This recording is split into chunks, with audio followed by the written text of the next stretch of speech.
meant to be, I think this one, What? So it's 20, 30 minutes. Let's see how long it goes.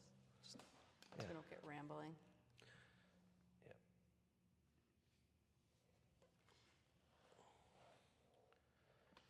Good morning. Hello. How's it going? It's good. Monday morning. It is Monday morning. It is Monday.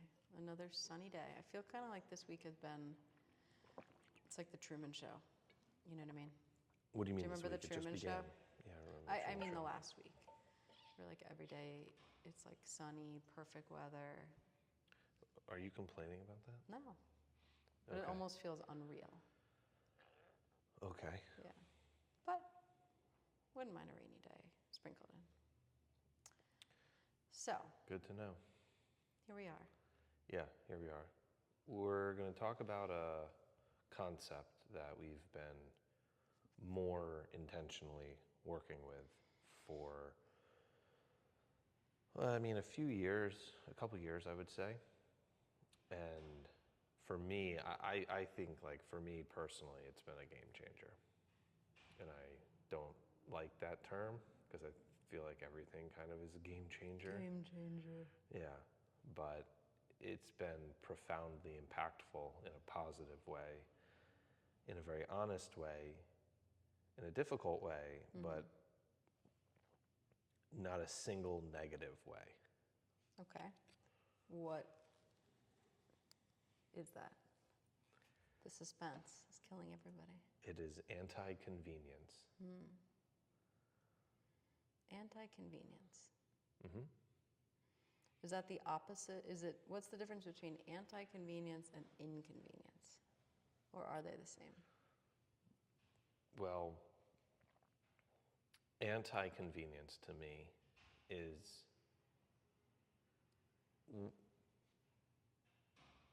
benefiting from doing the inconvenient thing. Mm-hmm. Something can be inconvenient, but without doing something that's inconvenient doesn't necessarily mean it's going to help you. Yeah, I think in the context of this concept and like what we're talking about, inconvenient feels more like a passive thing. Like, oh, that was really inconvenient. Right. Like this person was late and it threw me off my schedule. That was inconvenient or whatever. Anti-convenience is like you're taking a stand and actively saying like, I'm going to opt for not doing just the convenient thing. Mm-hmm. So it feels a little more like you're involved and there's agency and like you're turning away from the just kind of convenient thing to say like, I'm taking a stand against this. Yeah, it's almost, yes, because convenience kills people. Mm-hmm. Convenience erodes agency, capability. It really is a destructive force. And when you look around, you look at how everything is so fucking convenient. You don't have to leave your house. Well, I mean, and just to pause on that, because I think this is like a huge part of what we're trying to buffer against. When we look at where health has, let's just take health just in general, people's health in this country, we'll talk about this country. It is 100%, maybe not 100%, mostly that has become due to everything being convenient. I mean, you go back not that long where like you couldn't get you had to actually make a meal. You had to maybe walk to get somewhere. Yeah. You couldn't just order something to your house. Like all of these things that have really accelerated in the last even 10 years, but even 20 years, have made it so there's not a single inconvenient, anti-convenient. Everything is just without even doing anything. And in that, it's really become the demise of people's health. Yeah, totally. How can you argue otherwise? Right. That the most convenient way of taking in calories has helped? I mean, I'm probably blind to it, but I don't see the argument for how convenience has been beneficial. Yeah, and really it's taking away, not that we would say it's like we wouldn't classify going to the store as being active. But when you have all these little things like, oh, I have to go to the store, I have to do these things like with your body, and really you could just sit at home and do nothing and just push a button and everything kind of be given to you. Like, so there's an element of just physical movement that gets taken out. Maybe it's not back in the freaking prairie days where you're having to walk across the plains. But I think what's really interesting is people are still filling their time. It's not like things became more convenient and now people are just so much more chill and relaxed and hanging out. Like, so the productivity and busyness is still there, if not higher. But the things that are kind of like helpful for our health, we've kind of like put to the convenient piece. And so we're just filling our cup with more of the work and things that are arguably maybe creating more stress, which is less beneficial for our health. So it kind of has like a double negative impact. I agree. And so that's where convenient, look, everybody, if you're, I think there's like some framing that's required too, because if you're alive in 2024, you're going to benefit from things being more convenient. Of course. And so it's like, okay, obviously we're not talking about like, we're not making our own paper. You know what I mean? Like there's obvious things that are, yes, we benefit from convenience. Convenience as a mindset, convenience as a psychology is what I'm talking about. Convenience almost as an ideology. People worship convenience. And so it's not just a behavior of going to the gym, doing this, doing that. People worship convenience even at the gym. Okay, well, I only have to do this 30-minute workout and that'll be better. I only have to do this, there's this study that, all of these studies and the commoditization of research now, which is a whole separate topic, but like, well, maybe you only have to do 8 30-second bouts of high intensity and that's enough. Like the hack. That's really you're talking about. And it's like, the oh wow, hacks. that's really convenient. So now all I have to do is 4.5 minutes and I'll be good. And it's like, yeah, good luck with that. Good luck with that. Or the walking treadmill. Not that there's anything wrong with, it's not that 8 30-second bouts, there's anything wrong with that, nor is there anything wrong with having a walking treadmill under your desk. But it's when that becomes the convenient solution to, instead of carving out 45 minutes where you're maybe going to go walk outside, well, I'll just walk under my desk because it's super convenient and I'm like being effective. So I think there is like a mindset of like hack that goes along with this, with like people that kind of buy into like the hack, the shortcut. It's kind of like taking the shortcut versus, and ironically, like sometimes when you go out of your way to try to take a shortcut, it ends up being longer. Just like, we're trying to avoid the traffic, right? And then it ends up being a much more arduous task. It's like if you just sat in the traffic and were patient. So I think that's, the convenient way is like, ooh, how can I get this done with the least amount of effort, discomfort? Yeah, for sure. And that's what I'm saying. It's a mindset. It's a psychology. It's an ideology now. And so anti-convenience is about actively being aware of when am I drifting into the very attractive pull of convenience and not only not doing that, but in place of doing the convenient thing, I'm going to do the anti-convenient thing of not like always, it's not necessarily always the opposite, but I'm going to put the effort in. So go through some examples, because I think some of this stuff is like people, myself included, are like, yes, I get that. Here's a perfect example, and this is going to be a silly one, but here's a perfect example. We went to the grocery store yesterday, Sunday, to do our shopping. Obviously, the cart doesn't get left in the parking spot, right? Some people do leave I'm talking about us. Okay, I'm talking about us. If you see me, if anybody out there sees me leave the parking spot, I give you permission to hit me with your vehicle at whatever speed of your choosing. So we do the thing. We unload the groceries. The little house for the shopping carts. Yeah, the cart tent. The cart tent, was like 15 feet over. Right, it was spilling It's out. conveniently located in a centralized-ish spot in the parking lot. But the home, the place where all of the carts eventually go, was 50 feet back towards the direction of travel that we came from, which was the front door. Now, mind you, we're talking about feet here. We're not talking about Miles, yeah. miles or anything like that. It would have been convenient to just put the cart back in the little tent. But then somebody else is going to then have to take that thing and put it back where it ultimately is going. So I was like, you know what? I'm going to like put it back where it belongs. Yeah. And I'm not a hero for doing that. I'm not like going to win like the Nobel Peace Prize. You know what I mean? I don't think I'm anything better than anyone. Nor do I think that people putting it in the little cart tent are bad either or anything like that. It's just for me, it was like, no, it would be more convenient just to do it, just to do a little, just to do the least amount possible. Right. It would be easier for me. It would, and then it's like, but what would it disrupt? It's Sunday afternoon. We already had a full morning, worked out, walked the dogs, did all this stuff.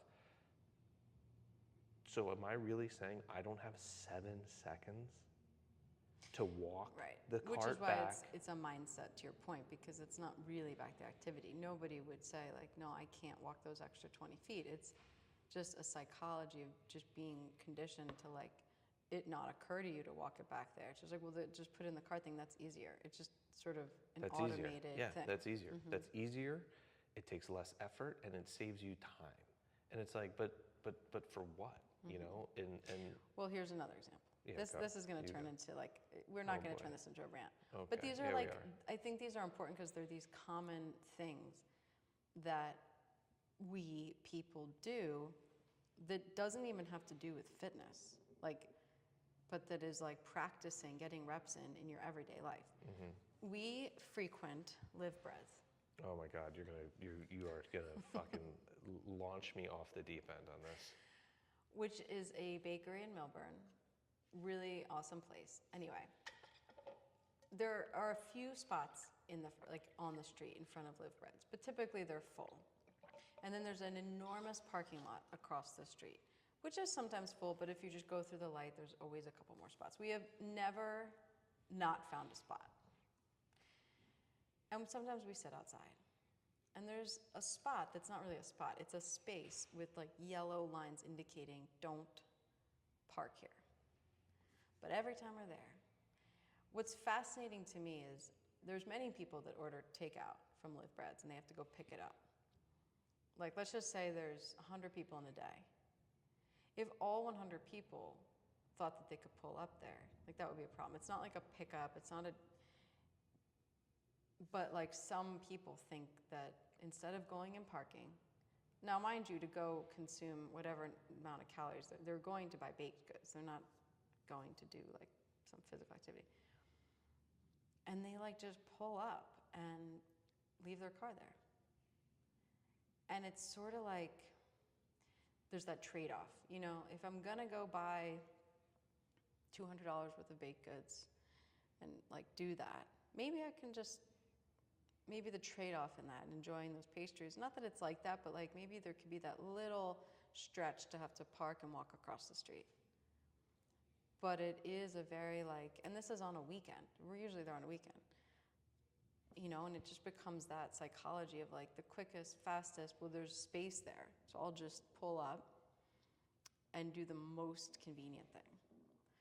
You know, and that's just like, I think it does trend into when your convenience then starts to spill over into other people's world. Like that is spilling over into other people's environment because someone yesterday was trying to do it, backing into people trying to cross the crosswalk. Like, so there's sort of like a responsibility almost to it, I think to yourself, but so there's all these like little daily tasks I think that we can, you kind of have to steer your mind away from it though.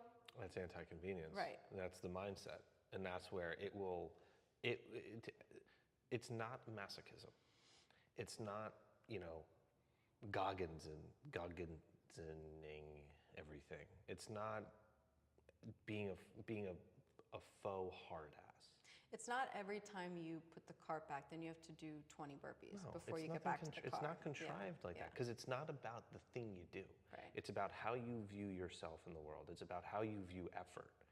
And if you're under the spell of more effort is bad, okay, which is what a convenient mindset is. More effort is bad. Let me reduce and minimize all possible effort, all discomfort. Let me have everything be as easy as possible, right? If you're under that spell, you better believe it, you're looking at everything. You're the person who's going to park in the clearly marked no parking situation, who can't walk across, we'll say maybe at most 500 feet, at most 500 feet. Look, my back went out whenever that was, 6 months ago. If there was ever a time to park in that spot, it would have been that, because like it took 5 minutes to walk 500 feet. And again, I'm no hero for this. It's not about me doing something. It's just about the anti-convenient mindset is good for your brain. It's good for your mind. It strengthens your mind because your relationship to effort, to discomfort, is completely changed. Yeah. So now, and this is where the anti-convenience, when you do something, when you do the inconvenient thing on purpose and for the purpose of strengthening your mind, and that creates a whole separate feedback loop. Right. To now where effort looks like way more effort looks way more doable. Yeah. And you've expanded how you view your capability, which allows you to be more capable because you're going to do it and you're going to pursue it. Well, the barrier's less. You're kind of lowering that barrier because now when you're doing that becomes more normal, that making that leap into something that requires a little more effort, it's becoming more, you're normalizing it and it's like, oh, that's not so bad. Yeah. I do think there is an application, of course, in fitness. Oh, totally. And in the gym and Yeah. That's a great way to train it. yeah. How would you say, how do you see that application? It always starts with you have to be honest with yourself. All of this stuff is based upon honesty. And what I love about that is we don't have the answer. What's inconvenient? Yesterday, we'll keep going with that. So week 1 of the Vector Project. There's a ruck workout, there's a run workout, and there's a strength conditioning workout. It was Sunday afternoon, or it was Sunday rather, and I had not done the interval workout. The run. The run workout, which is intervals. It was 4x800s. Which would take less than 30 minutes. Just all in, it's about a 30-minute Yeah, an 800 for me warm up, takes about a minute. rest, Yeah, 30 minutes. I'm kidding, you missed it. I'm not entertaining your nonsense. So, and what's funny about this is I've been saying for a couple years now, like, oh man, I miss doing like track workouts. Like they're like a love-hate thing. They're hard, but they're so good. But you haven't done anything about that. No, I've just complained and bitched about it. And Every said, time we oh, pass I'd like the track, to. Oh, I'd like to. Oh, I'd like to. Oh, I'd like to. But it's Okay. like, okay. This is not related to anti-convenience per se, but then it's like, oh, there's this training. There's this thing that we're doing. There's a program to follow to prepare you for an event and like do the training. Training by itself or training as a process is about hedging against convenience. You're going to have to sacrifice and you're going to have to do things that are inconvenient. So I had not done the 800s yet. This is, again, something that I've been wanting to do.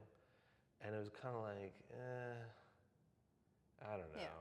You know what I mean? Well, and our local track is being worked on, so like you can't just go there, and you have to figure out where you're gonna do them, and Yeah. it was like a couple of steps to figure out, like, oh, let's It was go to maybe one step. yeah, It required one step, and yet that was a sort of channel that I got sucked into, a current of mind that I got sucked into, and you were kind of like, because I also was like feeling it. It was a week. I went pretty hard this week, and typically I have like a rest day kind of in that third or fourth day, didn't, and you were kind of like,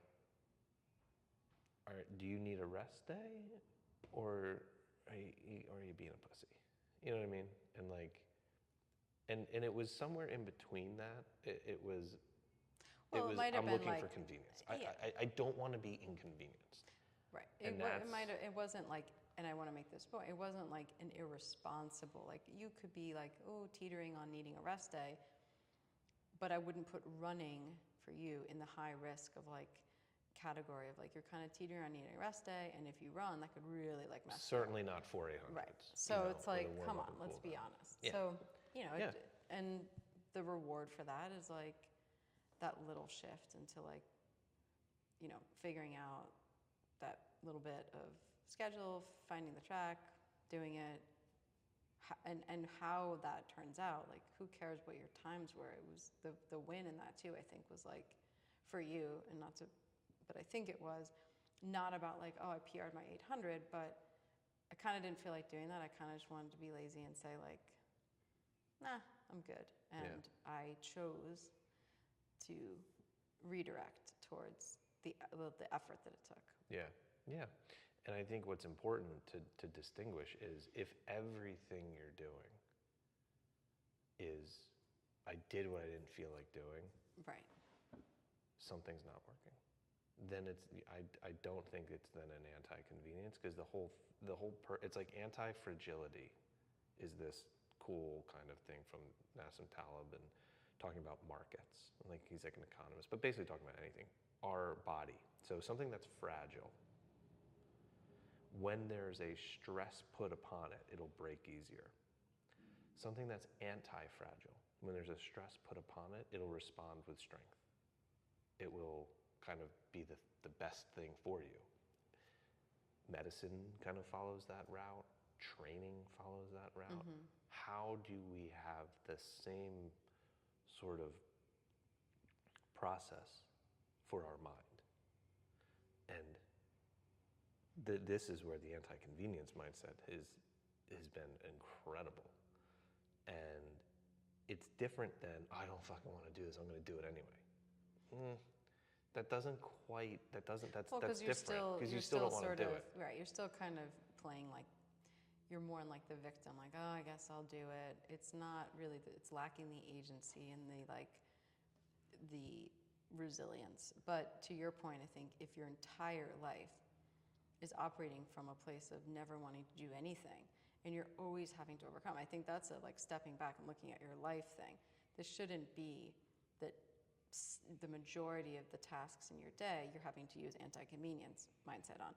It's more about in the little things, or having it, you know, it shows up here and there, maybe once a week in a workout, kind of like, yeah, not really convenient, but I think that is important, that when there's just a constant need for forcing yourself and having to pull yourself up, it's like, what's happening in your life? That's probably a bigger question than just and what likely I think would happen is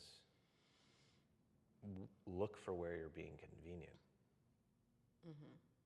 And I think, you know, it's almost this inverse relationship kind of situation where if everything has to be, I'm going to do the inconvenient thing, there's something that there's some degree of inconvenience you're avoiding in a pretty important part of life. That could be work, that could be a relationship, that could be, you know, whatever it might be. Yeah. So that's where it's not just about doing a thing, because what you could do is you could do the thing and reinforce how you view the convenience or inconvenience in this point. And that can further entrench you in this mindset, in this psychology of basically, how you view effort. And I think in the gym, to get back to your question, you have to be honest with yourself of when am I just looking for convenience? And sometimes that's fine. Like, sometimes there's a time and a place to that. Hey, it's super convenient to sometimes come on in and do something 5 minutes on the bike, 5 rounds of push-ups and pull-ups, you know. I think that example, I can relate to that like I trend towards, I think it's interesting because you and I are on different ends of the spectrum with this. If I say I'm going to work out tomorrow, but the only way for me to work out would be to do it in our garage or something. I will go like, okay, that's the most convenient thing to make this happen. Versus you might say like, well, I'm not just gonna like come up with something in the garage and do it. So I think there's like, like I'll find the convenient thing, but in the past, and so there's a positive to that, because like, Yeah, I totally. will work out where you might say like, I'm not gonna do it, and then you don't work out that day because it wasn't like all the right factors. But on the other side of that, that can kind of snowball into always looking for the most convenient thing and Yeah. rushing things, and now it's like, oh, I'm just fitting it into my schedule versus saying, you know what, like today I want to really like pay attention to this workout. It's not going to be the most convenient, but I'm going to make time to go to the actual gym and do it. So I think it's just looking at that with just, it's not always the right answer, always the wrong answer, but seeing if there's like patterns coming up there, because then you're like, what are you getting out of that? Yeah, I agree. And I think the challenging thing with doing, there is this kind of thing where, it's great to do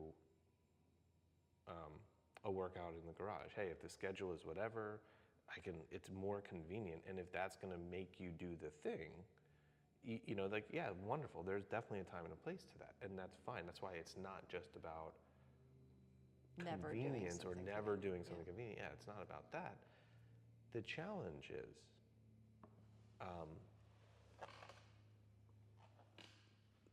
doing the convenient thing. Like in this case, sometimes, like we'll just take the workout in the garage and let's just say it's whatever. It's fine. You moved. Okay, fair enough.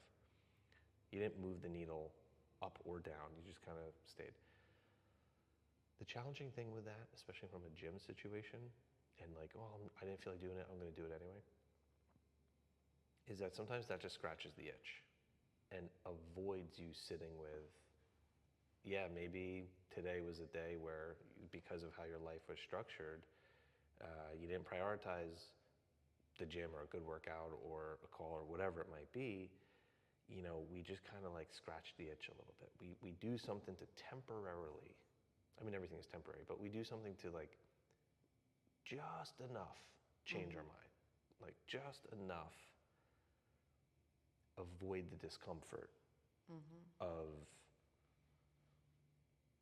maybe something that's like a little bit more underlying, if that makes sense. Yeah. And I think that's where it's really between you and you for how honest you're going to be with it. Yeah. Yeah, and that's why there's not like it's not like a 10-step thing, or this month you're going to do this. It's more just observing and being honest and seeing what you can get from that. Yeah. Yeah. So pursuing something, like recognizing, I think, when you're looking to do the convenient thing and getting curious with that. And actually being, not jumping right to like, okay, I'm going to do another round, or I'm not going to do this. Like, no, actually being inquisitive and curious and keep your awareness open to, yeah, all right, like, is this all about convenience right now? Or like if there's an issue, if there's a little friction point in your mind, I like to do this thing where I just continue to ask, like, what's the problem? Nah, I don't feel, okay, well, what's the problem? What's the problem? And like a lot of times, you know what? If you boil it down and distill it down, the problem's like, I just don't want to fucking do it. I just don't want to be inconvenienced. It's like, okay, now we have the truth. Yeah. Yeah, and you might not always immediately get the answer. Yeah. Yeah. Which is where it's a practice. Right. But as a mindset, stop doing the ultimate convenient thing. Yeah. Because the world around us is incredibly powerful and forcing us to be more convenient and attracted to convenience, which is repelled against effort, and you will be controlled 100%. That's the significance of this, and not just with actions, your mind. So this is about taking back control of your own mind. Good. Can't wait. Good.